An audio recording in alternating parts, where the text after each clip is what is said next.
அனைவருக்கும் வணக்கம். எங்கும் நிறைந்திருக்கும் குருவின் அருளோடும் திருவின் அருளோடும் அச்சலக்கண பദ്ധதியோட ஸ்ரீ குரு சிவகாசி காளிமுத்து. அச்சலக்கண பദ്ധதி அப்படிங்கிற ஜோடத்துல பார்த்தீங்கன்னா நம்முடைய பிறப்பு கால லக்னத்துல இருந்து இன்றைய வயது நம்மளுக்கு கூறுவது போல நம்முடைய லக்னமும் வளர்ந்து அட்சய லக்னமாக நம்மளுக்கு இன்றைய பலாபலங்கள் என்ன அப்படிங்கிறத மிக தெளிவாக துல்லியமாக காட்டும். சரிங்களா? அதன் அடிப்படையில் ஒரு வெளிநாட்டில் வாழ்கிற இந்திய குடிமகன், சரிங்களா, வெளிநாட்டில் வாழ்றாரு. அப்படி இருக்கும் பொழுது வெளிநாட்டில் ஒரு வீடு வாங்கணும்னு ஆசைப்படுறாரு. அப்படி வாங்கும் பொழுது அவங்க அந்த வீடு சம்பந்தமான ஒரு சில தடங்கல்களை அவங்க சந்திக்கிறாங்க. பில்டிங் கட்ட முடியல, கஷ்டமா இருக்கு, பக்கத்து இருக்கிறவங்களால ரொம்ப தொந்தரவாக இருக்கு. சரிங்களா? அப்பனா இந்த பிரச்சனை எப்போ தீரும்? நான் எப்போ அந்த பில்டிங் கன்ஸ்ட்ரக்ஷன் முடிச்சுட்டு நான் பால் காய்ச்ச முடியும்? பில்டிங் கட்ட ஆரம்பிச்சதுலேருந்தே பிரச்சனை போய்கிட்டு இருக்கு, எப்போ பால் காய்ச்சி நான் அப்போ என்ன பண்ணுறது அப்படின்னு அவங்க கேட்டாங்க. அப்படி இருக்கும் பொழுது அந்த பில்டிங்காரங்களுக்கு பார்த்தீங்கன்னா மாற்று மதத்தை சேர்ந்த பக்கத்து வீட்டுக்காரங்களால பிரச்சனை இருந்தது. அவங்களும் பார்த்தீங்கன்னா சொந்த ஓனர் கிடையாது, வாடகை இருக்கிற டெனண்ட்டு. சரிங்களா? இவங்க ஒரு இடம் வாங்கி கட்டுறாங்க. சரிங்களா? அப்படி கட்டும் பொழுது அவங்க ஒரு பிரச்சனைகளை சந்திக்கிறாங்க. என்ன சொல்றாங்க அப்படின்னா, நீங்க கன்ஸ்ட்ரக்ஷன் பண்ணும் பொழுது அதிகமான சத்தம் கேட்குது, உங்களோட வேலைக்காரங்க ஃபுல்லா பார்த்தீங்கன்னா டமால் போடுறாங்க, நாங்க ஒரு ஹார்ட் பேஷண்ட், சத்தம் இல்லாம அமைதியா இருக்க நினைக்கிறோம், கர்ற பொருள் வேலை பார்க்குறீங்க தொந்தரவா இருக்கு அப்படின்னு சொல்லி அங்க உள்ள ஒரு உயர் அதிகாரிட்ட ப்ரெஷர் கொடுத்து அந்த கட்டட வேலையவே ஸ்டாப் பண்ற மாதிரி போடுறாங்க. அப்புறம் இந்த பிரச்சனை எப்படி ரிலாக்ஸ் ஆகணும்? பல லட்ச ரூபா செலவழிச்சு பில்டிங் ஃபினிஷிங் ஸ்டேஜ் நிற்குது. சரிங்களா? டைல்ஸ் மாதிரி ஒன்று போட்டு ரெடி பண்ணி முடிச்சு பால் காய்ச்சணும். அப்படின்னா இந்த நேரத்தில் நமக்கு தடைகள் வருது என்ன அப்படின்னு ஒரு கேள்வி. சரிங்களா? ஏன் அந்த செயல் நடந்தது, அட்சய லக்ன பദ്ധதியோட முறை அது ஏன் அந்த பிரச்சனை நடந்தது எப்படி துல்லியமாக காமிக்குதுங்கிற பார்ப்போம். சரிங்களா? பிறப்புகால லக்னம். சரிங்களா? ஜாதகருக்கு பார்த்தீங்கன்னா 47 வயசு அட் பர்சன்ட்ல தனுசு லக்னம். சரிங்களா? இன்றைய வயதின் லக்னம் அப்படிங்கிறது பார்த்தீங்கன்னா நம்மளுக்கு ரிஷபமாக போகுது. கார்த்திகை 2 முடிகிறதுக்கு ஒரு 10-15 நாள் இருக்கும்போது நம்மளோட ஜாதகம் பார்த்தாங்க. அப்படின்னா ஒரு 15 நாள் கழிச்சு நம்மளுக்கு பார்த்தீங்கன்னா கார்த்திகை 3 அப்படின்னு வருவதனால நம்மளுக்கு இங்க கால நேரங்கள் நல்ல காலமா இருக்கனால விரைவாக அனைத்து நடக்கும் அப்படின்னு முதல் ஆறுதல் சொன்னோம். வீடு அப்படின்னா 4ஆம் பாகம் 1, 2, 3, 4 4ஆம் அதிபதியா இருக்கின்ற சூரிய மகாதேவர் 4ஆம் இடத்துல இருந்து இதை 1, இதை 2, இதை 3 அப்படியே கவுண்ட் பண்ணா இது 10ஆம் இடம் ஆகும். அப்புறம் இந்த ஜாதகருக்கு 4ங்கிற சொத்துக்கள் ஜாதகரை தேடி வரும். 4ங்கிற சொத்துக்கள் சார்ந்த அரசு சார்ந்த பிரச்சனைகளும் வரும், அழுத்தங்களும் வரும். அப்படி போயிடும். 4க்கு இது 10ஆம் வீடு. சூரியன் அரசு இல்ல அரசியல்வாதி. சரிங்களா? இப்படிப்பட்ட ஒரு நபரெல்லாம் அழுத்தங்கள் உண்டுங்கிற புரியணும். ஏன் இந்த பிரச்சனை நடக்குது, பக்கத்துல இருக்கிற மாற்று மதத்தை சேர்ந்தவங்களால பிரச்சனை ஏன் வருது அப்படின்னா 4ஆம் இடம் அப்படிங்கிற இந்த சொத்து ஸ்தானத்திற்கு இதை 1ன்னு எடுத்தா இப்படி கவுண்ட் பண்ணிட்டே வந்தோம்னா இது 8ஆம் இடம். சரிங்களா? அப்படின்னா 4ஆம் பாகத்திற்கு 8ஆம் இடத்துல கேது பகவான் வீட்டு இருப்பதனால உங்களுக்கு இங்க என்ன நடக்குது அப்படின்னா மாற்று மதத்தை சேர்ந்தவங்களால பிரச்சனைகள் இருக்கு. ஒரு சில நேரங்கள்ல இப்படிப்பட்ட தொந்தரவுகள் வரல அப்படின்னா அவங்க வாங்கியிருக்கிற வீடு வாஸ்து குறைபாடு உள்ள ஒரு வீடாக இருக்கும் அப்படின்னு புரிஞ்சுக்கணும். இவ்வளவுதான் மேட்ரு. எப்படி 4ஆம் பாகத்திற்கு 8ல நம்மளுடைய கேது பகவான் இருக்காங்க. சரிங்களா? 4ஆம் பாகத்திற்கு 10ல சூரியன் இருக்காரு. அப்பனா இந்த வீடு சார்ந்த பிரச்சனைகள் இருக்குமானா இருக்கும். சரிங்களா? இப்படி இருக்கும் பொழுதுதான் நம்மளுடைய அட்சய வாஸ்து அப்படின்னு கிளாஸ் எடுக்கிறாங்க. இதுல என்ன சொல்றாங்க அப்படின்னா, ஒரு நபருக்கு ஒரு ஜாதகத்துல ஒரு பிரச்சனை இருக்கும் அப்படின்னா வாஸ்து குறைபாடு இருக்குமானா இருக்கும். அது எப்ப சால்வேஷன் ஆகும் அப்படின்னா அந்த லக்னம் நகண்டும் பொழுதோ அல்ல குறிப்பிட்ட கிரகங்கள் தன் வேலையை செய்து முடித்ததுக்கு அப்புறம் தான் அதனுடைய தன்மை ரிலாக்ஸ் ஆகும் அப்படின்னு புரியும். அது போலதான் அப்புறம் இந்த ஜாதகருக்கு வாஸ்து சார்ந்த குறைபாடு இருக்குமா? கண்டிப்பா இருக்குங்க. 4ஆம் பாகத்திற்கு 8ஆம் வீட்டுல கேது இருக்காரு, வாஸ்து குறைபாடு இருக்கும். ஒரு பில்டிங்கை கட்டுவாங்க, கட்டி ஒரு சோரல் பெருதே இருப்பாங்க, யாரோ ஒருத்தவங்க இதை இப்படி கட்டாங்க இப்படி மாடர்னேட் பண்ணுங்கன்னா அதை தட்டி விட்டுருவாங்க. அதை கெட்டுறது இடிக்கிறது. ஏன் அப்படின்னா கேதுனா வளர்ச்சியை தடுப்பவர். சரிங்களா? அந்த தன்மை அவங்களுக்கு இருக்கும் அப்படின்னு புரிஞ்சுக்கணும். அப்படி இருக்கும் பொழுது நம்ம என்ன சொல்ல வரோம் அப்படின்னா மாற்று மதத்தினராக இந்த பிரச்சனை இருக்கு. அவங்க சொல்றதுன்னா ஒளி சத்தம் அதிகமான ஒளி எழும்புதுன்னாங்க.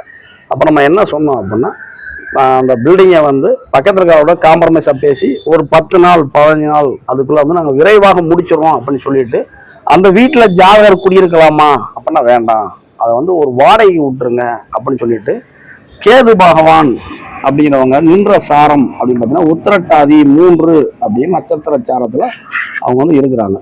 இந்த ஜாதகத்துல. சரிங்களா? அதாவது இது சனி பகவானுடைய குரு பகவானுடைய வீடு. இங்க இருக்கிற நட்சத்திரங்கள் பூரட்டாதி 4, உத்திரட்டாதி 1 2 3 4, ரேவதி 1 2 3 4 இருக்கும்.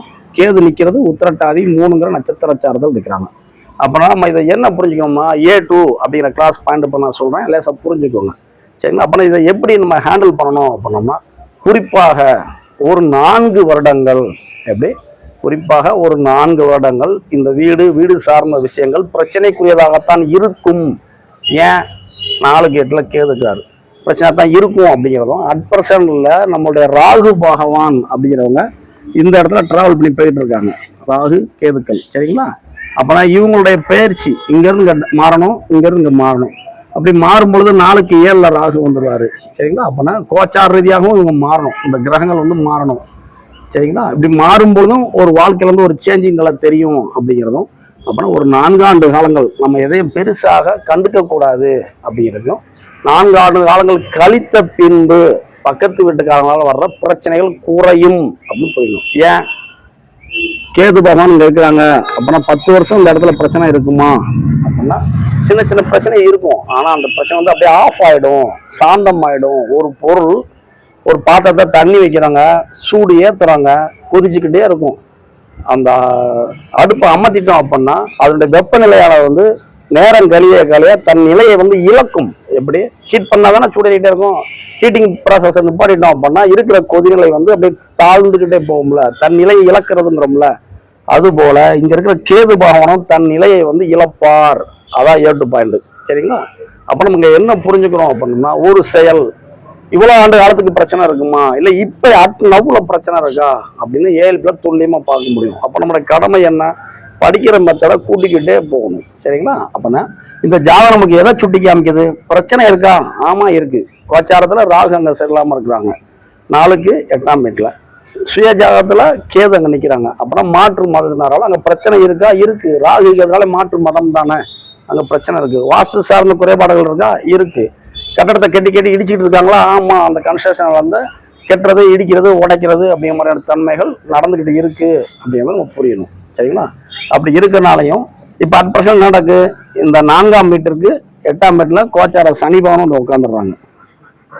எப்படி இந்த 4ஆம் வீட்டிற்கு, சரிங்களா, 6ஆம் அதிபதியா இருக்கிற சனி பகவான் 8க்கு வர்றாங்க. அப்பனா அங்க பிரச்சனை இருந்துகிட்டு தான் இருக்கும், வாஸ்து குறைபாடு வந்துகிட்டு தான் இருக்கும். சரிங்களா? அப்புறம் நம்ம என்ன பண்ணோம், அந்த வீட்டை ஒரு வாடகைக்கு விட்டுட்டோம் அப்படின்னா, சரிங்களா, நம்ம வந்து அந்த பிரச்சனை தற்காலிகமா ரிலாக்ஸ் பண்ணிக்கலாம் அப்படின்னு புரியணும். அப்புறம் கோச்சார சனி பகவான் 2 ஆண்டு காலங்கள் அங்க இருப்பாங்க, அவங்களும் நகர்ந்து போகணும். நம்ம ஜாதத்தின்படி நமக்கு வந்து ஒரு 4 ஆண்டு காலங்கள் அதை அனுபவிக்க முடியாதுங்கிற தன்மை இருக்கு. அந்த காலச்சக்கரங்கள் நகர்ந்து போகட்டும், போனதுக்கப்புறம் நம்மளுடைய வாழ்க்கை நிலை வந்து நல்லா இருக்கும் அப்படின்னு புரியணும். சரிங்களா? இப்படிப்பட்ட அற்புதமான ஜோட முறை இன்றைய பொழுதுல நாம் எந்த இடத்துல நிற்கிறோம், நம்மளுக்கு என்னென்ன மாதிரியான பிரச்சனைகள் இருக்கு, இதை எப்படி ஹேண்டில் பண்ண முடியும், சரி பண்ண முடியும் அப்படிங்கிற டாக்டிக்கல் தெரிஞ்சது.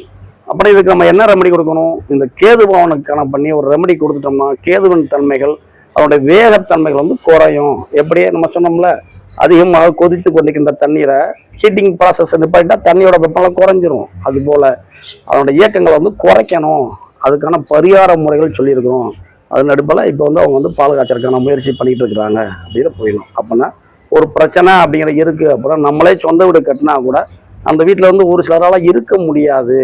அப்படி இருந்தாலும் சின்ன சின்ன பிரச்சனைகள் வரும் அப்படிங்கிறதும், இவங்களுக்கு வந்து பார்த்தீங்கன்னா அதே வீட்டில் குடிக்கணும்னு நினைச்சாங்க அப்படின்னா கேது வந்து 4க்கு 8ஆம் வீட்டில் இருக்கனால 4 அப்புறம் நெஞ்சு சார்ந்த உடல் உபாதைகள் வருவதற்கான பிராப்த கூறுகள், வண்டி வாகனங்கள் போகும்பொழுது யமகண்ட நேரத்தில் அப்படி டமால்னு கீழே விழுந்து அடிபட்டுருவாங்க அப்படின்னு புரியணும். அப்புறம் அந்த வீட்டில் குடியிருப்பதை தற்காலிகமாக தடுத்துக்கணும். அப்புறம் அந்த வீட்டில் இருக்க வாஸ்து குறைபாடு எப்போ சரியாகும், 4 வருடங்கள் கழித்து தான் சரியாகும். அப்புறம் அவங்க என்ன ரெமடி எடுத்தாலும் மாறி மாறி அந்த பிரச்சனைகளை கொண்டுட்டு தான் இருக்கும் அப்படிங்கிறதும், தற்காலிகமாக அந்த எல்லையிலிருந்து விலகி நிற்பது நமக்கு நன்மை கொடுக்கும். அப்படியே ஒரு வாடகைக்கு விட்டா சரியா போயிடும். சரி, இருந்தாலும் தன்னுடைய ஹெல்த் கேரில் பார்த்தீங்கன்னா நெஞ்சு சுவாசம் சார்ந்த பிரச்சனைக்கு கவனமாக இருக்கணும். அதற்கான உடல் பயிற்சி செய்கிறது, மருந்து மாத்திரை சாப்பிட்றது, இந்த தன்மை நம்ம வந்து கண்டிப்பாக பண்ணிக்கணும்னு சொல்லுவோம். ஏன்னா 4ங்கிறது அம்மா, 4ங்கிறது வண்டி வாகனம், 4ங்கிறது சொத்து சுகம், 4ங்கிறது வந்து இருதயம் சம்பந்தமானது. சரிங்களா? அப்படின்னா அந்தந்த பாவத்தன்மையும் நம்ம சேர்த்து பார்த்து எடுத்துக்கணும். இப்படிப்பட்ட அற்புதமான ஜோட முறை. அட்பர்சன்ட் என்ன நடக்கு, இனிமேல் இது எப்படி நடக்கும், இது எத்தனை ஆண்டு கழிச்சு இதோடைய வீரியத்தன்மை குறையும் அப்படிங்கிறதையும் அட்சலக்கண பദ്ധதி ஜோட முறை வந்து மிக தெளிவாக புரிய முடியும். இப்படி அற்புதமான ஜோட முறையை உருவாக்கிய நமது ஆசிரியர் உயர்திரு பௌரமுத்தையாவுக்கு நம்ம வழக்கம் போல் நன்றி சொல்கிறோம். மூத்தகமாக நன்றி சொல்கிறோம். நம்ம சேனல் அப்படி சிம்பிள் வீடியோஸ் வரும். லைக் பண்ணுங்கள், ஷேர் பண்ணுங்கள், சப்ஸ்கிரைப் பண்ணுங்கள். அனைவருக்கும் நன்றி. வாழ்க வளமுடன்.